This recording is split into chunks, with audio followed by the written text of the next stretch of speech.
আচ্ছা, বং মিডিয়া উজ্জ্বল দা যে রাসমেলায় ধামালাড্ডা খুলেছে সেখানে কে কে খেয়েছো বলো তো, আর টেস্ট কেমন সেটাও জানি। তোমরা এখানে কি মিটিং করছো? অবশ্যই।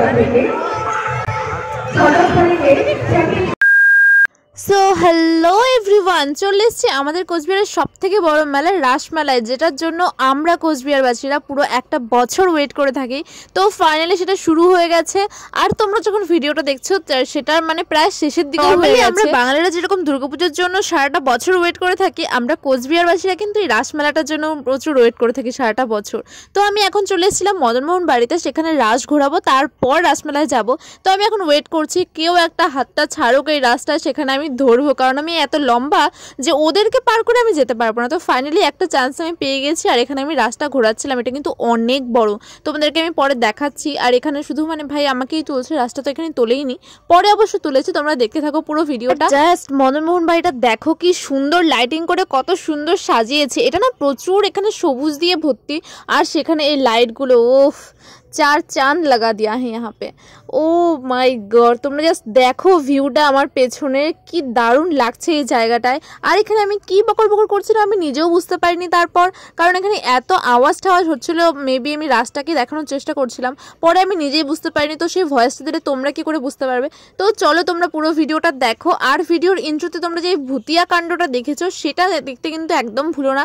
ভিডিওর মাঝখানে বা শেষে কোনো একটা জায়গায় সেটা আছে, তোমরা দেখতে থাকো। আর তোমরা যদি এটা থেকে ভয় পেয়ে থাকো অবশ্যই আমাকে জানিও। আমি কিন্তু শুরুতে ভয় পেয়ে গেছিলাম প্রচন্ড পরিমাণে। তো এখন আমি মদনমোহন বাড়িটা পুরোটা ঘুরে একটু তারপর চলে যাব হচ্ছে রাসমেলায়। তো এখানে মেলার এখানে আমি চলেও এসেছি, এটা হচ্ছে মেলায় ঢোকার রাস্তা এটা। তো এখানে পুরো রাস্তা থেকেই কিন্তু অনেকটা জায়গা জুড়ে এই মেলাটা বসেছে, পুরো রাস্তার দুপাশ জুড়ে। আর এখানে ঢুকেই তারপরে দেখতে পাচ্ছ এখানে স্টেজ করা আছে, আর সব জায়গায় পিকে সাহা, ডক্টর পিকে সাহা হসপিটাল। এটা একদম দেখতে দেখতে মাথাটা ঘুরে গেল, সবখানে এই পোস্টারটা টাঙিয়েই রেখেছে, অ্যানাউন্সও করছে এটা সম্পর্কে। হায়, এই পিকে সাহা বুঝি আমার জীবন থেকে যাবে না। তো তোমরা হয়তো ভাবতে পারো যেটা মেয়েটা নিয়ে এত রিয়াক্ট করছি কেন, এটা অ্যাকচুয়ালি আমি যে হসপিটালে কাজ করি সেটার নাম, সেই জন্য আর কি।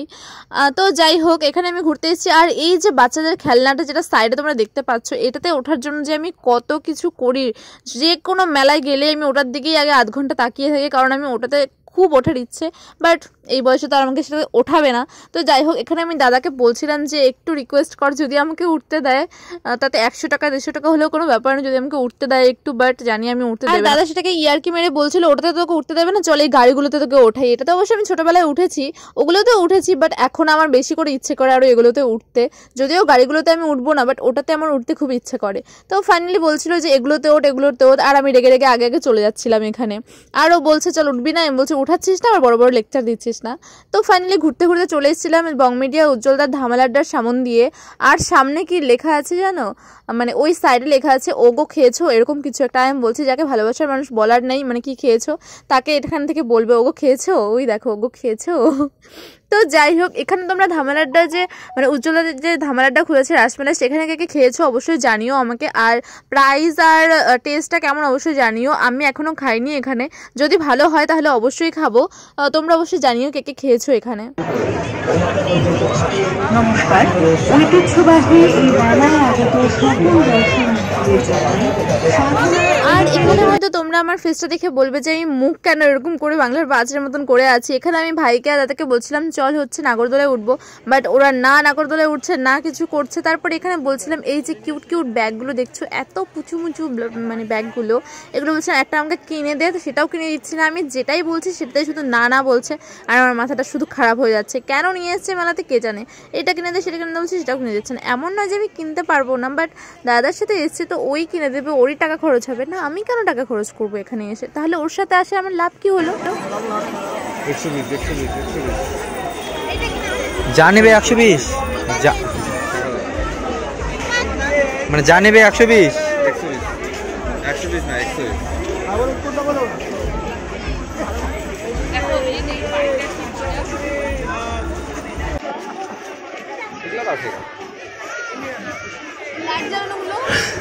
বাচ্চা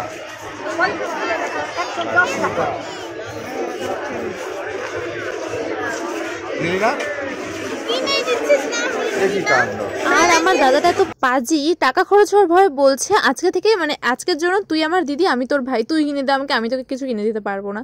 তো তারপর এখানে একটু পেট পুজো করতে চলে এসেছিলাম ফুচকা খেতে। তো আমি বেশি একটা খাইনি, অল্পই খেয়েছি, কারণ আমার একটু বারণ আছে। তারপরেও তো মানে নিজেকে সামলাই না, খেয়েই নি। আর দাদা বলছিল আরও খাবি, আমি বলছি না তুই খা, আমি আর খাবো না। তো আমি আর ভাই অল্পই খেয়েছি, দাদা তারপরে আরও খাচ্ছিল।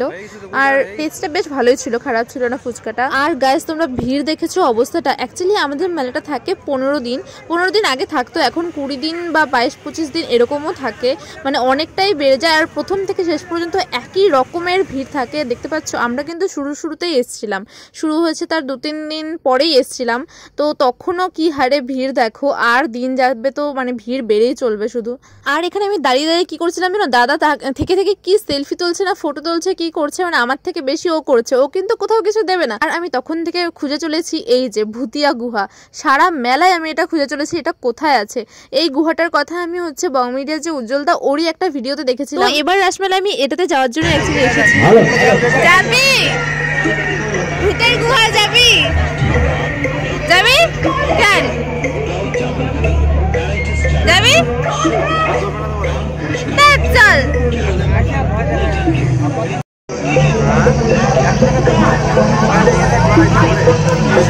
আর এখানে ওরা দুজনে মিলে এটা ডিসকাশন করছে যে গুহার ভিতরে কি থাকতে পারে, কি হতে পারে। আর বাবা গেলেই তো হয়, কেন যাচ্ছিস না, চল তাড়াতাড়ি।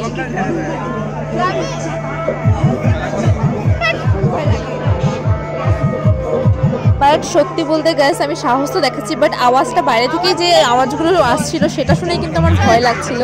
তো জানি না ভেতরে গিয়ে কি হবে। তো চলো ফাইনালি মেনে গেছে যাওয়ার জন্য, তো চলো যাওয়া যাক। আর ভাই বলে দিয়েছে আমি যাবো না, তোরা যা। তো দাদা আর আমি যাচ্ছি। ফাইনালি একটু ভয় তো লাগছেই, জানি না ভেতরে গিয়ে কি হবে। তো তোমরা পুরোটা দেখতে থাকো। বাইরে থেকে যেহেতু হচ্ছে ফোন অ্যালাউ নেই, মানে ভিডিও করে অ্যালাউ নেই, তো আমাকে ফোনটা অফ করে নিয়ে যেতে হবে। এখানে হচ্ছে 50 টাকা টিকিট ছিল এক একজনের। তো চলো ভেতরে গিয়ে দেখা যাক।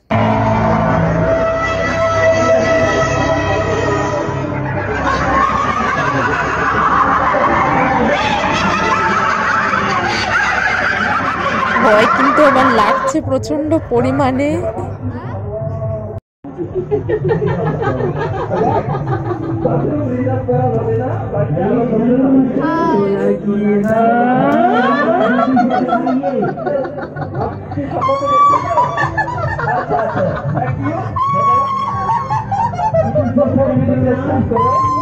দাদা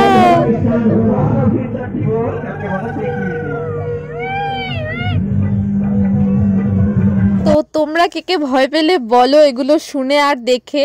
তো প্রথমে গিয়ে যখন আমার না পায়ে ধরে ফেলেছিল একজন অন্ধকারটার মধ্যে ঢুকতেই, তো তখন আমি চিৎকার করে উঠছিলাম, আর তখন আমার ভয় লাগছিল অনেকটাই। তারপরে যখন একটু আলো আসছে তখন আমি দেখতেই পাচ্ছিলাম, আর তোমাদের যতটুকু দেখালাম ওইটুকু টাইমই আমরা ভেতরে ছিলাম, আর হয়তো কয়েক সেকেন্ড ছিলাম। তো এইটাই ছিল। তোমরা যদি আসতে চাও তো আসতে পারো, আমার মানে ওয়ার্থ ইট মনে হয়নি।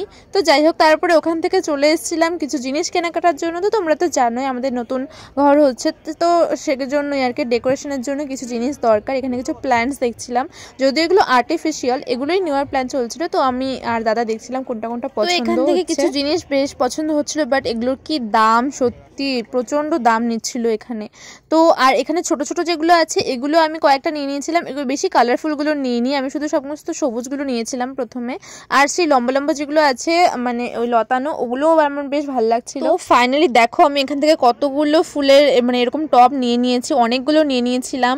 আর দাদা তো আরও কয়েকটা বলছিল নিতে, আমি বলছিলাম না থাক এগুলোই নিয়ে চল, বাকিটা পরে দেখা যাবে অন্য কোনো সময়, আজকেই তো শেষ না, আরও তো আসবোই, পরে দেখা যাবে। আর এখানে সত্যি বলতে এখানে একটা দোকান তোমাদের দেখালাম, বাট রাসমেলায় একটা দোকান বাকি ছিল না ফুলের, যেটাতে আমরা যাইনি মানে এগুলো কেনার জন্য। প্রত্যেকটাতে গেছি, প্রত্যেকটাতে প্রায় সেমই দাম বলছিল, শুধু মানে একটু ছোট বড় টপগুলো এরকম ছিল। তো এটাতেই আমার সব থেকে কম দামে বেশি মানে ওয়ার্থ ইট লেগেছে। তো এখান থেকে নিয়ে নিয়েছিলাম। আর এই ফুলটা দেখো কত সুন্দর, আর একটা আছে লাভের মতন, ওটা না প্রথম থেকেই আমার ভালো লাগছিল, বাট ওটা এরকম 150-200 টাকা চাইছিল এক একটা, তো ওটা নিয়ে নিই। আর নর্মাল ফুলগুলোই নিয়ে নিয়েছিলাম। মাঝখানে একটা টুনি লাইট ঝুলে ঝুলে সুন্দর লাগতো। তো ফাইনালি আমাদের ঘোরাটা সবকিছু কমপ্লিট। তোমরা যারা মানে কোচবিহারে তারা কদিন রাসমেলায় গেলে অবশ্যই জানিও। বেশ কয়েকদিন চলে গেলাম, এটা একদিনের ভিডিও ছিল, রোজ রোজ তো একই জিনিস দিয়ে লাভ নেই। তো তোমাদের ভিডিওটা কেমন লাগলো অবশ্যই জানিও। তো টাটা।